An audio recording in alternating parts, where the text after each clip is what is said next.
Food trucks in cities across the country. These rolling restaurants are popping up everywhere, providing hungry lunch breakers and late-night bar crawlers with a cornucopia of fast, easy fuel and all on the cheap. And running one means no office politics, just cooking and cash. At least that's what two foodies were thinking when they whetted their appetites for a taste of entrepreneurship. Here's ABC's Rena Ninan. Go around them and make an L. It's a Thursday evening just north of downtown Columbus. Is this what you had in mind? That's perfect. Despite the threatening sky, a trio of pioneers are setting up for dinner. Among them, that food truck. It's never a dull day in the life of a food truck, I'll tell you that much.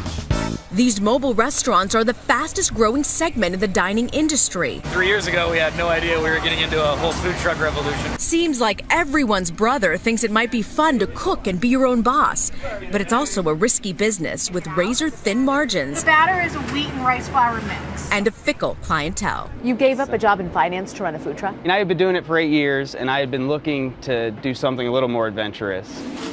Despite the odds, Dan Kraus and Steve Kinsella are determined to give it a go. Thank you much. Bacon cheese, sir. Dan trained as a butcher, and Steve, a former finance guy, started dreaming about getting a truck back in 2011.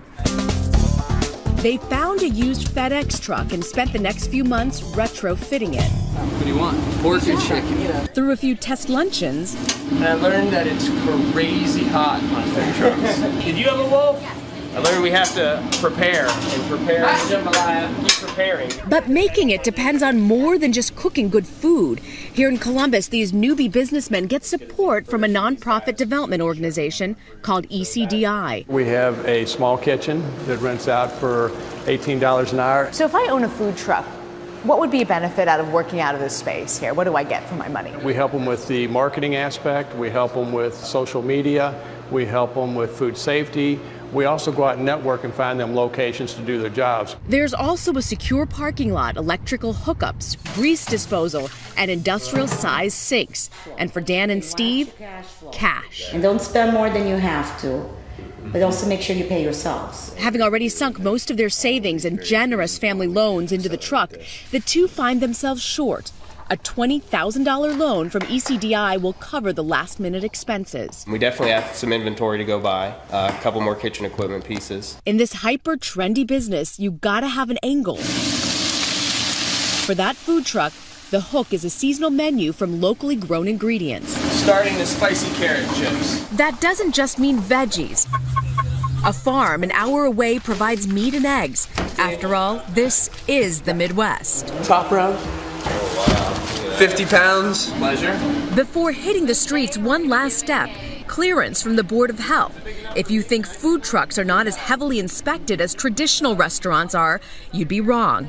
Everything inside. Just remember not to put any chemicals or anything above a prep area. And outside is closely checked. It has to be 3 inches though. Columbus, Ohio, we do need 43219. The truck passes. Now it's time to get some customers. My mandolin broke this morning, so it's kind of throwing a little wrench in the works there. Opening day last July. Tonight we have the chicken confit with the arugula salad with the sherry Dijon vinaigrette. The first few hours are slow, but good for getting the kinks worked out. I'm gonna give you some chips too. At the end of the first night. Total sales $187. First day? All right. Okay, first night sales might have been a little disappointing, but of course Steve and Dan aren't about to give up. Chicken confit and a squash fritter. They're awesome. When we next catch up with that food truck 3 months later in October, they're still learning. It's 100 times harder than I ever thought it would be to open up my own business. Business is picking up and the duo is getting a good reputation for innovative truck cuisine. I'm hungry. But it's still nonstop. But you guys are doing the butchering, you're doing the cooking, you're doing the scrubbing of the pots. Bakery runs and maintenance, and I mean, the list goes on. It's a never-ending list. You know, you cross 5 off, you add 5 more. Even if you have a day off, you don't have a day off. So is this profitable if you're working practically 24 hours a day? In the beginning, no. But you know what? It's a lot more satisfying since it's ours. And good for the bottom line, Steve's parents have been regulars since the first meal. So what did you think when your son said, I'm going to leave my finance job and start a food truck? Yeah. It was not my life plan for him. It really was not. So I have to say my first reaction was not positive. Lured by the tasty offerings, he's starting to come around. And I hope they can make a living, let's be frank. Yeah. Do you think they can? Do you think it'll turn a profit? I do think. I mean, I think it's going to take a while. Like any new business, they've gotten a lot of the kinks out, getting a lot of critical acclaim.